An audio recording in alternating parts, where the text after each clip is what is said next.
Now then, people, and welcome back to the Just Joe Football Show, and it's time for your Coventry City versus Leeds United preview.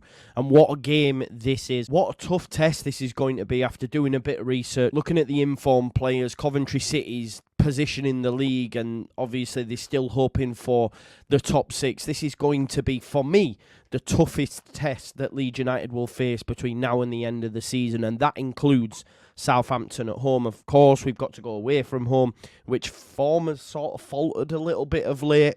Coventry were in decent form, but also on the back of a defeat against Cardiff City, which even Daniel Farker said he wished wouldn't have happened because they're coming back almost like a wounded animal. So this is going to be a really tough test.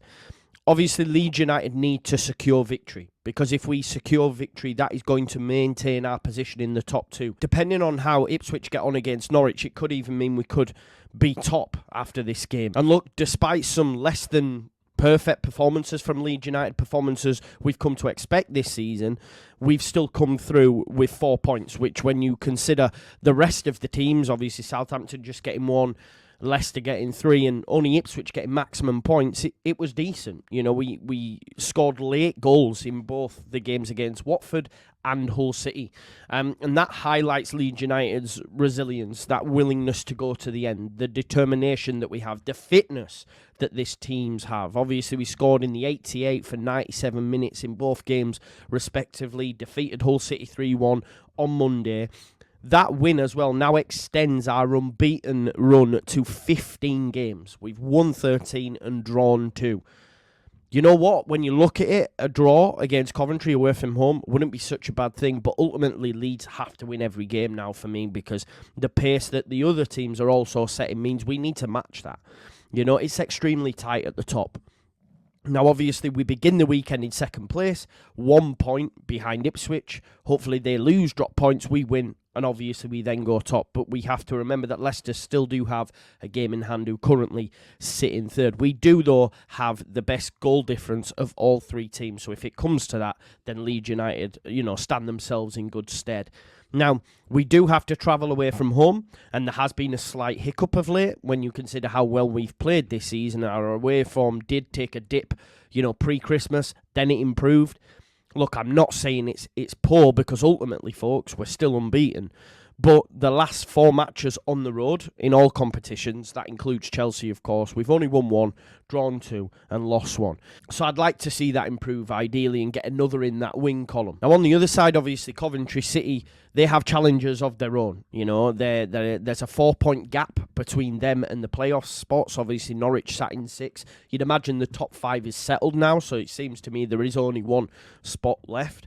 They were on a 3-match winning streak, which again, decent form. But then, obviously, that came to an end recently against Cardiff City, where they conceded 2 own goals. Former Leeds United player Liam Kitchen scoring them. Now, of course, Matt Robbins is saying all the right things. His focus is on the league. Of course, they do have a semi-final in the FA Cup coming up at the end of the month. I wish it was sooner. I wish it was closer to our fixture so that it would have some sort of bearing on it. But they do have some tough games as well. They've still to play Southampton. They've still to play Ipswich and, of course, Leeds United. So in order for them to secure a second successive appearance in the playoffs, they'll need to beat one of us. They will have to show up. They are almost in must-win territory as well with that 4-point gap against Norwich. Because I actually expect Norwich to get something against Ipswich at home, just due to the history surrounding that fixture. So they also need to be near perfect like Leeds. So it's going to prove to be, a fantastic game. And Coventry City have been performing amazing in the Championship this season. They didn't start great, but when you consider, obviously, the likes of Gyökeres, Gus Hamer and stuff leaving, they're big holes to fill. And finally, we're seeing, players that have been bought, like Ellis Sims, Haji Wright, Callum O'Hare, they're all coming to the fore now at the right time. At home this season, they've been good. They've recorded 8 wins, 8 draws, and only lost 3 times, So their home form is quite good.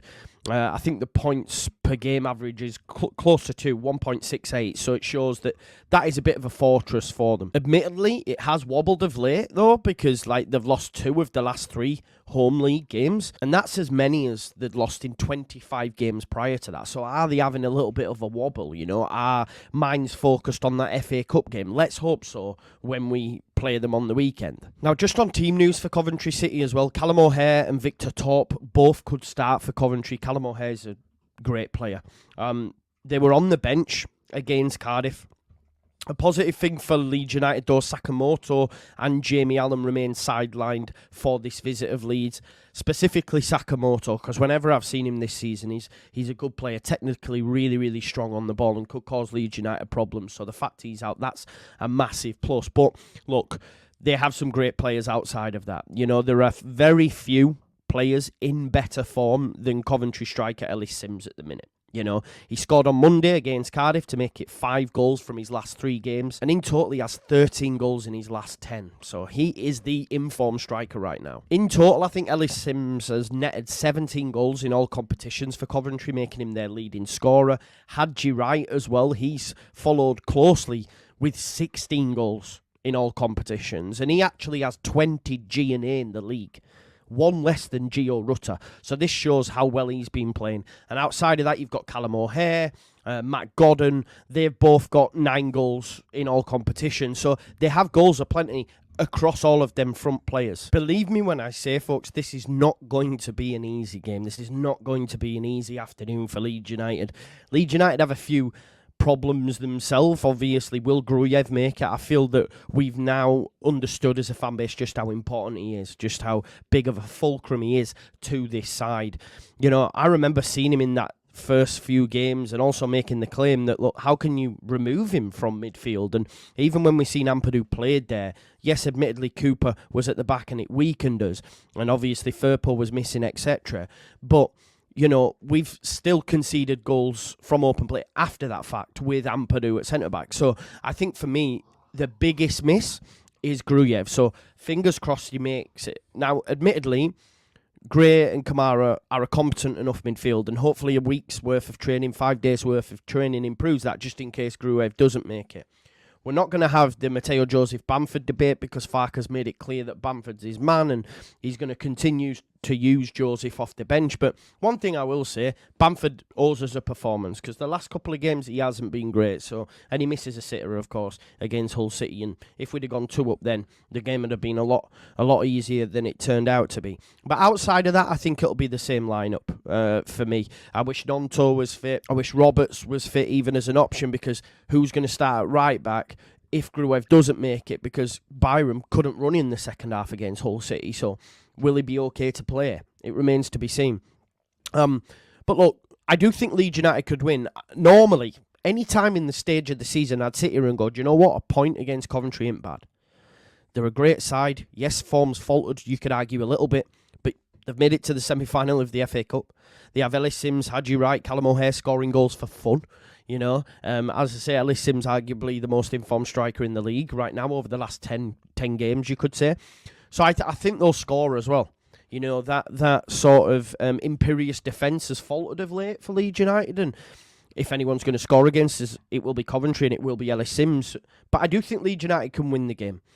You know, depending on how the other games go, a point might not be too bad, but we can't go into the game with that mentality, right? We have to get all 3. If Ipswich drop points and we get a point, you go, okay, it's not too bad. But we cannot have that mentality. We want to build a gap, not just match what Ipswich are doing, because who knows what's going to happen in that Leicester game in hand, of course. So it is a must-win, but arguably for me, the toughest test that Leeds United will face. Forget Sunderland, Middlesbrough, even Southampton on the final day. You know, Hull City, I said, yeah, good side, but we should have more than enough, and we did. Coventry will be, for me, the toughest test. I want to know your thoughts in the comments, though. How do you see it going? Is a point that bad of a result? It depends on the others, doesn't it? But we can't go into that game. You know, I'm repeating myself now, but we can't go in with that mindset of, oh, well, they might drop points, so it'll be okay if we do. We've got to win it. It'll be tough, but I think we can come through it because we've come through tougher tests already this season. So I think 2-1. 2-1 Leeds United. We've got to score first. If they score first, it could be long. It could be long. I feel like we owe Coventry one as well, because it really, really wrangled me when they equalised against us when they played us at Ellen Road. And, you know, I seen clips of O'Hare and co like dancing in the train station like they'd won something. It's like, you got a point at Ellen Road, calma. But yeah, look, they're going for the top 6. Leeds are going for autos. It's going to be a good game. I'm really surprised this is the one game that Sky haven't picked for viewing, because, you know, it's the game of the weekend for me. Outside of Norwich Ipswich, of course. But listen, you'll have it all covered on the Just Joe Football Show. Nice bright and early from midday tomorrow. We'll do Norwich Ipswich, then straight into Coventry versus Leeds, where hopefully Norwich do us a favour and we beat Coventry. Let me know your thoughts in the comments. Smash a like on this video. Hit the notification bell. And, of course, don't forget to subscribe. And I'll see you in a bit. Peace out. Leeds, Leeds, Leeds.